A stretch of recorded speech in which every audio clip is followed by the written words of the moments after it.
사도신경으로 신앙 고백드리겠습니다. 전능하사 천지를 만드신 하나님 아버지를 내가 믿사오며 그 외아들 우리 주 예수 그리스도를 믿사오니 이는 성령으로 잉태하사 동정녀 마리아에게 나시고 본디오 빌라도에게 고난을 받으사 십자가에 못 박혀 죽으시고 장사한 지 사흘 만에 죽은 자 가운데서 다시 살아나시며 하늘에 오르사 전능하신 하나님 우편에 앉아 계시다가 저리로서 산 자와 죽은 자를 심판하러 오시리라. 성령을 믿사오며 거룩한 공회와 성도가 서로 교통하는 것과 죄를 사하여 주시는 것과 몸이 다시 사는 것과 영원히 사는 것을 믿사옵나이다. 아멘. 찬송가 331장, 구찬송가 375장 찬양하겠습니다. 영광을 받으신 만유의 주여, 우리가 명령을 따르리다. 베푸시는 은혜를 감사히 알고 진실한 마음으로 섬기겠네. 구주의 은혜 주시는 대로 영원히 받들어 섬기겠네. 찬송하겠네, 찬송하겠네. 생명을 주시는 구주로다. 구주를 높이고 잘 공경하여 온유한 마음으로 섬기리다. 주 예수 안에서 즐거워하며 충성을 다하여 섬기겠네. 구주의 은혜 주시는 대로 영원히 받들어 섬기겠네.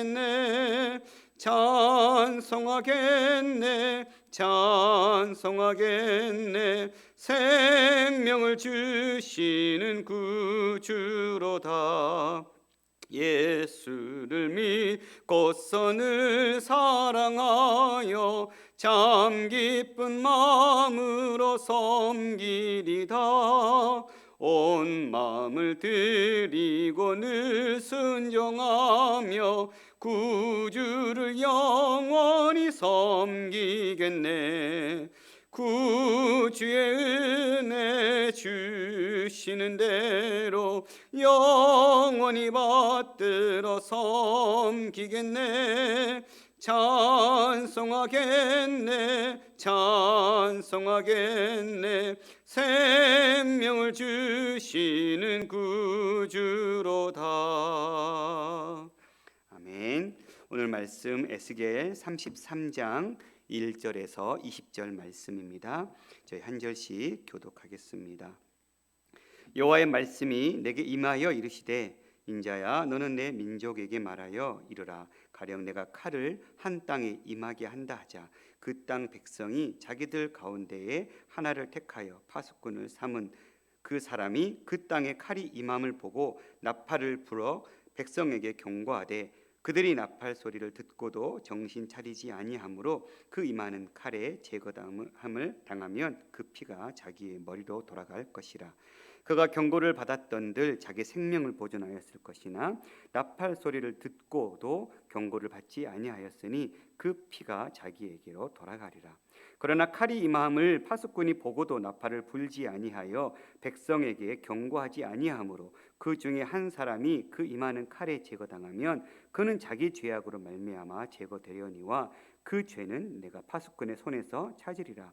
인자야, 내가 너를 이스라엘 족속의 파수꾼으로 삼음이 이와 같으니라. 그런즉 너는 내 입의 말을 듣고 나를 대신하여 그들에게 경고할지어다.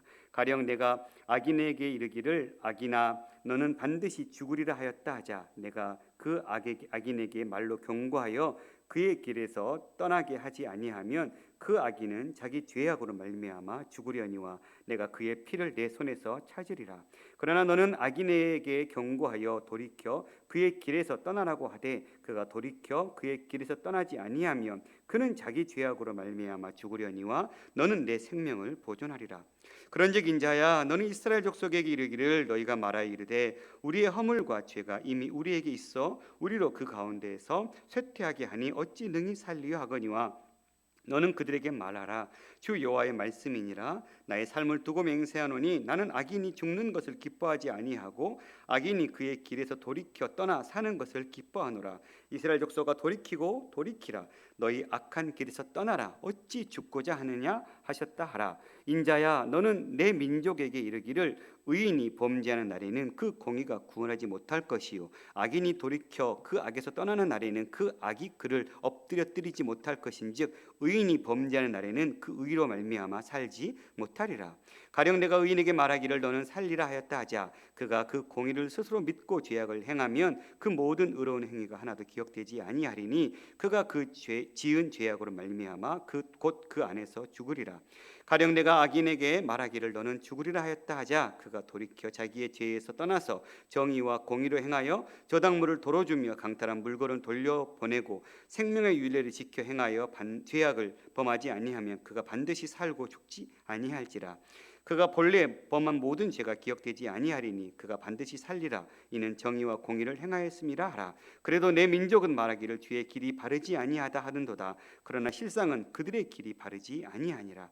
만일 의인이 돌이켜 그 공의에서 떠나 죄악을 범하면 그가 그 가운데서 죽을 것이고 만일 악인이 돌이켜 그 악에서 떠나 정의와 공의대로 행하면 그가 그로 말미암아 살리라. 그러나 너희가 이르기를 주의 길이 바르지 아니하다 하는도다. 이스라엘 족속아 나는 너희가 각기 행한 대로 심판하리라 하시니라. 아멘. 오늘부터 우리가 에스겔서를 묵상하게 되는데요. 에스겔서는 크게 세 부분으로 나눌 수 있습니다. 1장에서 24장까지는 예루살렘과 유다에 대한 심판의 말씀이고요. 25장부터 32장은 일곱 민족들의 심판에 관한 말씀이고 33장부터 48장까지는 예루살렘과 유다의 회복에 대한 말씀입니다. 오늘부터 묵상하게 될 이 본문 말씀을 좀 더 세분하면 33장부터 39장까지가 하나님의 백성에 대한 구원의 말씀이고 40장부터 48장의 이야기가 새 성전에 대한 환상의 이야기를 다루고 있습니다. 우리는 작년 8, 9월 경에 이 에스겔 전반부를 묵상했고 이제 33장부터 48장까지 오늘부터 묵상하게 되는 것입니다. 특별히 에스겔은 605년에 제1차 포로로 다니엘과 많은 사람들이 끌려간 이후에 이제 597년에 2차 포로로 요아긴 왕과 함께 에스겔이 바벨론으로 끌려갔습니다. 그리고는 593년 그가 30살 되던 해에 그발 강가에서 부름 받았습니다. 그래서 연대적으로 보면 에스겔서의 메시지는 주전 593년부터 시작해서 예루살렘이 멸망하던 주전 586년까지 주어졌고 이어서 포로 후의 25년인 주전 573년과 포로 후 27년인 주전 570년 기록이 간헐적으로 나타나고 있습니다.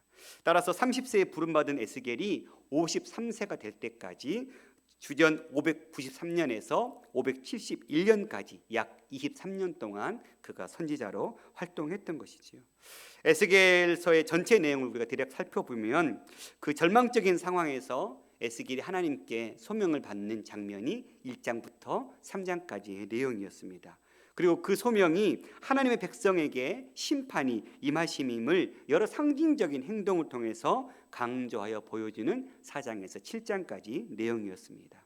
이런 필연적인 심판은 바로 하나님의 백성의 죄악 때문이라고 8절부터 11장은 이야기하고 있고 따라서 그들에게 하나님의 심판 메시지가 거듭 언급되고 있는 단락이 12장부터 24장까지입니다. 그러나 이 하나님의 심판의 잣대는 유다 백성에게만 주어지는 것이 아니었습니다. 그들을 괴롭힌 자들에게도 반드시 임하게 된다는 것인데 특별히 25장부터 32장은 암몬, 모압, 에돔, 블레셋, 두로와 시돈, 이집트 이렇게 7 이방 민족들의 심판을 이야기하고 있습니다. 이렇게 이방 민족에 대한 심판은 하나님의 회복이라는 주제와 연관되어 있습니다. 하나님께서 백성을 회복시키기 위해 그 이방 대적을 완전히 멸망시켜야 했기 때문이었고, 그리고 그렇게 멸망시킴으로 인해서 이스라엘 백성들에게는 구원이 연결되기 때문에 그렇습니다. 이제 33장부터 39장은 참 목자이신 예수 그리스도와 성령님을 통해 하나님의 백성은 완전히 회복될 것이라고, 그리고 그 대적들도 결국은 심판당할 수밖에 없을 것이라고 강조하고 있고, 그리고 40장부터는 이제 회복된 이후에 유다 백성들은 완전히 새로운 성전에서 새로운 법으로 하나님을 섬기고 하나님의 영은 그곳에서 영원히 떠나지 않겠다 약속하신 말씀이 48장까지 이어지고 있는 것입니다. 오늘 말씀 살펴봅시다. 특별히 에스겔서의 특징 중에 하나는 이스라엘 멸망하기 전에는 에스겔이 멸망을 선포하는 심판 예언자로 등장했다는 사실입니다. 그래서 32장까지는 심판 예언자의 성격이 굉장히 두드러지게 나타났습니다. 오늘 33장부터서는 멸망 이후에 회개를 선포하는 파수꾼 예언자로서의 활동이 드러나고 있습니다. 이렇게 심판 예언자와 파수꾼 예언자로 나눌 수 있는데, 이 파수꾼은 고지대나 높은 망루에서 서서 적의 접근을 보고 살피다가 적이 쳐들어올 때 경고하는 그런 역할을 담당하는 사람이죠. 에스겔은 오늘부터 이제 이스라엘 백성들을 향해서 파수꾼으로서 경고하고 돌아올 것을 이야기하는 그런 파수꾼 선지자의 역할을 감당하는 것입니다. 물론 에스겔서의 이 예언 활동이 이렇게 두 시기로 구분할 수 있지만 물리적으로 기계적으로 완전히 분리되지는 않습니다. 전반 32장까지의 내용 중에서도 심판과 이 구원의 메시지가 동일하게 선포되고 있기 때문에 그렇습니다. 하나님께서는 그 확고한 심판 의지를 선포하면서도 동시에 심판 이후에 구원이 일어날 것을 8장, 또 11장, 16장, 17장, 20장 같은 데서 이야기하고 있기 때문에 그렇습니다. 물론 파수꾼 선지자로서의 사명을 그래서 구원을 이야기하면서도 33장, 34장, 36장, 39장, 43장, 44장, 45장, 46장 같은 장에는 또 심판의 메시지가 이렇게 또 나오기도 하니까 심판과 파수꾼의 역할이 이렇게 아주 유기적으로 잘 융합되어서 나오고 있는 것입니다. 오늘 말씀 보니까 여호와의 말씀이 예레미야에게 임했습니다. 어떤 말씀이냐면, 인자야 너는 내 민족에게 말하여 이르라. 가령 내가 칼을 한 땅에 임하게 한다 하자 그 땅 백성이 자기들 가운데 하나를 택하여 파수꾼을 삼은 그 사람이 그 땅에 칼이 임함을 보고 나팔을 불어 백성에게 경고하되 그들이 나팔 소리를 듣고도 정신 차리지 아니하므로 그 임하는 칼의 제거함을 당하면 그 피가 자기 머리로 돌아갈 것이라. 그가 경고를 받았던들 자기의 생명을 보존하였을 것이나 나팔 소리를 듣고도 경고를 받지 아니하였으니 그 피가 자기에게로 돌아가리라. 그러나 칼이 임함을 파수꾼이 보고도 나팔을 불지 아니하여 백성에게 경고하지 아니하므로 그중 한 사람이 그 임하는 칼에 제거당하면 그는 자기 죄악으로 말미암아 제거되려니와 그 죄는 내가 파수꾼의 손에서 찾으리라. 이게 6절까지의 말씀입니다. 특별히 에스겔서는 2절에서는 파수꾼을 세우는, 그리고 3절에서는 그 파수꾼의 임무로서 위험을 경고하는 이야기, 그리고 4절에서 6절은 그 파수꾼의 임무 수행에 대한 결과를 이야기하고 있습니다. 그러면서 다시 또 7장에 가면 똑같이 파수꾼을 2장에서 세웠듯이 에스겔을 파수꾼으로 세우고 있고, 그리고 7장 하반절에서는 파수꾼의 임무가 3절에 나왔던 것처럼 에스겔의 임무가 7절 하반절에 여호와의 말씀으로 경고하고 있음을 이야기하고 있고, 그리고 파수꾼의 임무 수행에 관한 결과가 똑같이 8절에서 9절에 나오고 있습니다. 그래서 A, B, C, A-, B-, C- 이렇게 이런 형식으로 이어가고 있는데요. 특별히 2절과 7장 상반절은 파수꾼을 세우는 주체가 다르게 나타나고 있어요. 2절에서는 그 땅 백성이 주체이지만 7절 상반절은 그 주체가 바로 여호와 하나님이 에스겔을 세웠다라고 이야기하고 있습니다. 3절과 7절 하반절은 파수꾼의 임무를 설명하고 있는데 3절에 제시된 파수꾼의 임무는 생명을 위협하는 칼 그 칼을 보고 나팔을 불어서 백성에게 경고하는 내용이죠. 그러나 7절 하반절에 소개된 파수꾼으로서 에스겔의 임무는 보고 경고하는 것이 아니라 듣고 경고하는 거였어요. 그러니까 칼을 보고 일반 파수꾼은 그것을 경고했는데 에스겔은 칼을 보고 경고한 것이 아니라 여호와의 말씀을 듣고 그리고 경고하는 것이죠. 그가 경고할 내용은 칼이 아니라 여호와의 입에서 나오는 말씀이었던 것입니다. 따라서 이스라엘의 생명을 위협하는 것은 지금 칼이 아니라 여호와 하나님이신 것이죠. 타락한 백성에게 가장 큰 위협은 칼이 아니라 주변 환경이 아니라 바로 죄악을 심판하시는 공의의 하나님이심을 이야기하고 있는 것입니다. 자, 이제 4절에서 6절과 8절에서 9절은 그 동일한 파수꾼의 임무 수행에 따른 결과를 이야기해 주고 있는데, 특별히 4절에서 5절은 파수꾼의 경고에 대한 두 반응을 소개하고 있습니다. 첫 번째, 만약 나팔 소리를 듣고도 그 경고를 취하지 않아 죽으면 그 피의 대가는 그 죽은 자의 머리로 돌아간다는 것입니다. 두 번째는 만약 그 파수꾼의 경고를 듣고 그 경고를 취하면 그 사람의 생명은 구원을 얻는다라는 것입니다. 그리고 6절에 가서는 칼이 임함을 보고도 파수꾼이 나팔을 불지 아니하여 백성에게 경고하지 않으면 그 백성은 자기 죄로 인해서 죽지만 그 죄값은 파수꾼의 손에서 찾는다는 이야기입니다. 그러니까 4절에서 5절은 나팔 소리를 듣고도 경고를 취하지 않아서 죽으면 그 피의 대가가 죽은 자의 머리로 돌아가고, 그러나 그 경고를 취하면 그 생명은 보존되지만 만약에 그 경고를 보고도 경고하지 않음으로 인해서 사람이 죽으면 그 죄로 인해서 죽지만 그 죄의 값은 경고를 취하지 않는 파수꾼에 있다라고 이야기하고 있는 것이죠. 동일하게 8절은 에스겔이 말로 경고하여 백성들이 그 길에서 떠나게 하지 아니하면 그 악인은 그 자기의 죄악으로 말미암아 죽지만 하나님께서 에스겔에게서 그 피를 찾겠다라는 것입니다. 9절은 파수꾼으로서의 에스겔이 경고한 메시지, 즉 악인에게 악한 길에서 돌이키라는 경고를 듣고도 그가 돌이키지 아니하면 그는 자신의 죄로 죽지만 에스겔은 생명의 구원을 얻는 것이죠. 따라서 4절과 5절 그리고 9절은 삶과 죽음의 책임이 파수꾼에게 있지 않고 그 경고를 듣고 반응한 자에게 있는 것입니다. 그러나 6절과 8절은 죽음의 책임이 모두 누구에게 있습니까? 파수꾼에게 있는 것이죠.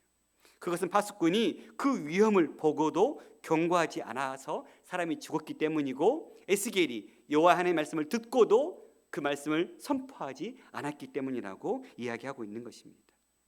여호와의 말씀을 경고하지 않아 악인이 죽으면 그 피의 대가를 에스겔 손에서 찾겠다라고 이야기하고 있는 것이죠. 그러니까 동일한 파수꾼이 칼을 보고 또 여호와의 말씀을 듣고 그 말씀을 선포해야 된다. 선포해야 하는 그 말씀에 대해서 백성들이 반응하면 구원을 얻지만 반응하지 못하면 그들은 죽는다. 그런데 만약 그 칼을 보고도 혹은 여호와의 말씀을 듣고도 선포하지 않으면, 파수꾼의 역할을 감당하지 않으면 그 모든 죄의 책임은 파수꾼의 책임이다. 이렇게 이야기하고 있는 것입니다.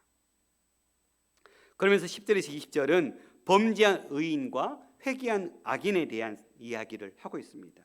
10절 보니까 이스라엘 족속의 질문이에요.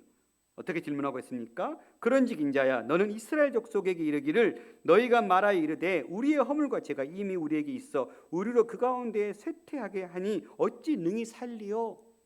이스라엘 백성들이 자신들의 허물과 죄로 부패했기 때문에 어떻게 살 수 있는가? 이런 질문을 던진 것이죠.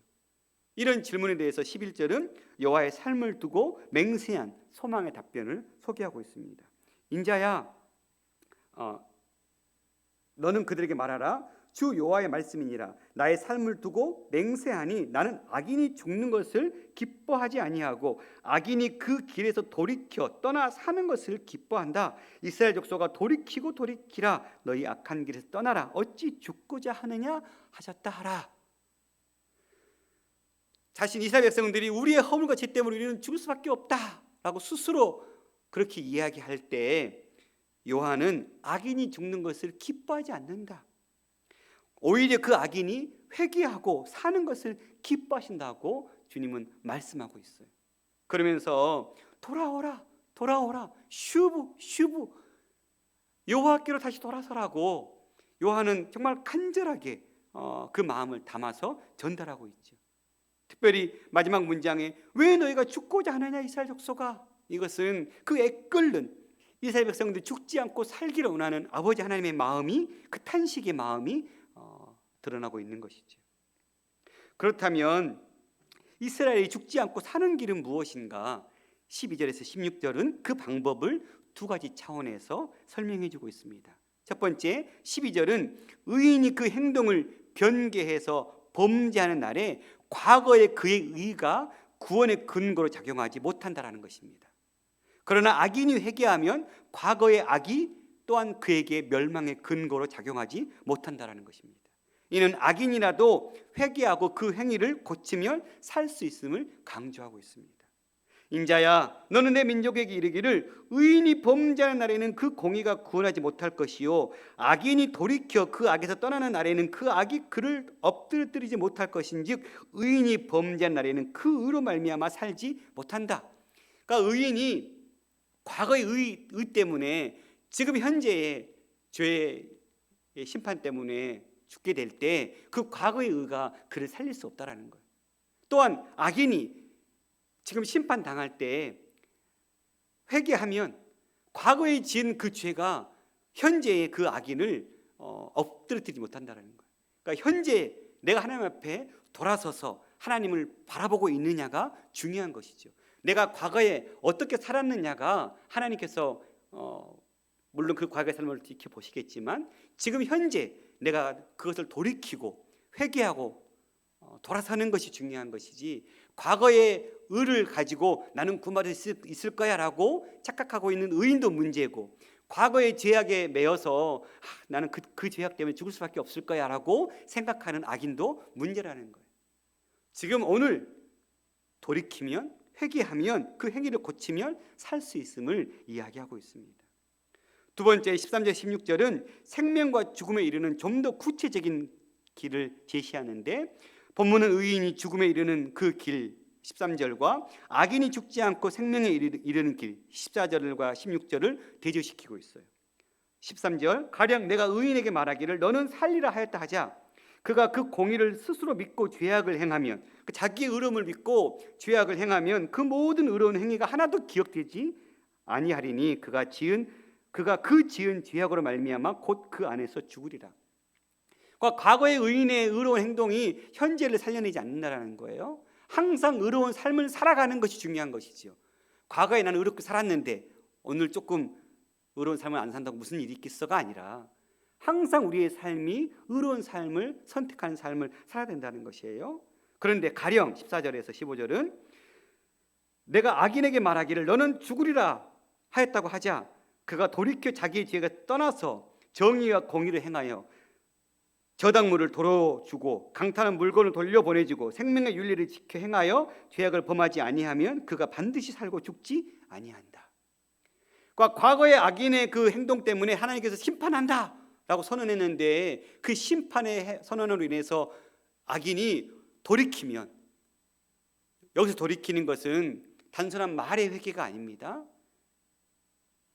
그가 15절에 보면 그 의로운 행위, 정의와 공의로, 즉 저당물을 돌려주고 강탈한 물건을 돌려주고 생명의 윤리를 지켜 행하는 실질적인 삶의 변화가 일어나는 그런 회개가 임한다면 그 악인은 그 회개로 말미암아 살 것이라고 이야기하고 있는 것입니다. 그렇다면 17절부터 20절은 이제 마지막 대칭 구조를 통해서 요약을 하고 있는데요, 특히 17절과 20절은 이스라엘의 주장과 하나님의 대답을 이야기하고 있어요. 이스라엘은 그래도 내 민족은, 이렇게 하나님은 의인이 그 과거에 지은 의로 오늘 죄를 지으면서도 나는 그 과거의 의 때문에 나는 살 수 있을 거라는 착각도 하지 말고, 악인이 과거에 지은 죄 때문에 나는 오늘 심판당할 거야 라는 그런 착각 속에 살지 말고 오늘 회개하고 돌이키고, 의인도 오늘 과거의 의가 아니라 오늘 새롭게 하나님 앞에 정의와 공의를 미스파트와 제다카를 행하라고 이야기하고 있는 이 말씀, 오늘이 중요하다는 거예요. 회개하고 돌이키라는 거예요. 과거 때문에 매여 있지 말라고 얘기하는 것이죠. 그런데 여전히 이스라엘은 뭐라고 얘기하고 있어요? 주의 길은 바르지 아니하도다. 그러나 실상은 그들의 길이 바르지 않는다고 하나님은 대답하고 있어요. 이스라엘은 주의 길이 바르지 않는다고 이야기하는데 하나님은 오히려 그들의 길이 바르지 않는다. 20절은 주의 길이 바르지 아니한다고 똑같이 백성들이 얘기할 때 하나님은 그가 각기 행한 그대로 하나님은 심판한다. 자신들의 죄 때문에 심판당하는 것이지 하나님의 길이 그릇돼서가 아니라고 다시금 얘기하고 있는 것입니다. 18절은 의인이 그 공회에서 돌이켜 불의를 행하면 죽는다. 앞에서 얘기했던 것을 요약해주고 있는 것이죠. 그러나 19절은 악인이 그 악에서 돌이켜 정의와 공의를 행하면 반드시 산다. 이렇게 주장해주고 있습니다. 오늘 말씀을 묵상하면서 하나님의 에스겔을 파수꾼으로 삼으셨죠. 파수꾼이 할 일은 무엇입니까? 하나님의 경고를 있는 그대로 전하는 일이죠. 그 반응에 대해서는 에스겔이 책임지지 않아도 됩니다. 하지만 온전히 전했는데도 그 경고를 받아들이지 않는다면 백성이 책임질 수밖에 없는 것이죠. 오늘 교회는 세상을 향해서 파수꾼의 사명을 감당해야 되는 것입니다. 세상에 죄악이 만연하고 있는 그 세대 속에서 그것이 하나님이 기뻐하지 않은 길이라고 우리는 알려야 합니다. 그리고 그들이 그 죄악의 길에서 돌이키면 하나님이 용서하신다고, 과거의 문제가 너의 오늘을 심판하지 않는다고, 네가 오늘 철저하게 그 과거의 죄를 돌이키고 정의의 공의를 행하고 말뿐인 회개가 아니라 삶의 온전한 변화된 삶으로 네가 회개한다면 구원받을 수 있을 거라고, 이 메시지를 우리가 전해야 되는 것이죠. 반대로 이 파수꾼의 사명을 감당하지 않으면 어떻게 되는 것입니까? 우리에게 그 모든 책임이 있다라는 것입니다. 그러니 이 말씀은 참 두려운 말씀입니다. 우리 스스로가 말씀 묵상하면서 나는 이 파수꾼의 역할을 잘 감당하고 있는가? 내 주변에 죽어가는 영혼들을 향해서 이 파수꾼의 사명을 감당하고 있는가? 또 나는 그 파수꾼으로서 나는 내 의로운 삶을 잘 유지하고 있는가? 우리가 돌이켜봐야 할 것이죠. 파수꾼이 의롭지 못한다면 그 의롭지 못한 파수꾼의 말을 누가 믿을 수 있겠습니까? 그러니 세상의 빛과 소금이라고 주님은 우리 교회를 향해서 말씀하셨는데, 우리가 빛이 되지 못하고 소금이 되지 못하면 세상은 우리 파수꾼의 말을 귀를 기울여 듣지 않을 것입니다. 그러니 먼저 파수꾼의 사명을 감당하기 이전에 내가 그 파수꾼으로서 의로운 삶을 살고 있는 우리 스스로를 점검해야 할 것입니다. 그리고 그 의로운 삶을 통해서 세상을 향해서 어떤 길이 바른 길인지, 어떤 길이 구원을 이루는 길인지 우리가 파수꾼의 역할을 감당해야 할 것입니다. 하나님은 무엇을 바라고 계십니까? 악인이 죽는 것을 기뻐하지 아니하시고 그가 경고를 듣고 돌이켜서 죄를 떠나고 정의와 공의를 행하기를 원하신다는 것입니다. 이것은 이스라엘 백성들에게만 해당되는 말씀이 아니라 온 세계 인류에게 주신 하나님의 마음입니다. 누구든지 그 악한 길에서 떠나서 돌이켜서 돌아오면 그들을 내가 구원하겠다. 그러나 그 말씀에 귀를 기울이지 아니하면 그는 그 행위 때문에 심판받을 수밖에 없다. 그것은 내가 불의해서가 아니고 내 길이 굽어서도 아니고 모든 심판의 근거는 그들의 삶에 있다라고 하나님은 경고하시면서 그 삶을 돌이키라고, 하나님을 떠나는 인생에서 다시 하나님 앞으로 돌아오는 인생으로 살라고, 이제 나라가 다 빼앗겨서 포로로 끌려가는 상황, 예루살렘 성전이 다 무너진 상황 속에서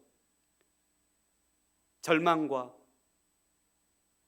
죄악 가운데 허덕이고 있는 백성들을 향해서 그 과거의 모습을 떨쳐버리고 오늘 너의 삶을 하나님 앞에 바르게 세우라고 말씀하시는 이 에스겔의 음성 앞에 그들은 듣고 돌이켜야 했던 것처럼 오늘 한국교회 연약함 가운데 말씀해 주시는 주의 음성을 듣고 우리가 우리의 길을 돌아보고 돌이키고 의로운 삶으로 세워내는 그런 역사가 일어날 수 있기를 간절히 소망합니다. 기도하겠습니다. 살아계신 아버지 하나님, 그렇습니다. 우리는 파수꾼입니다.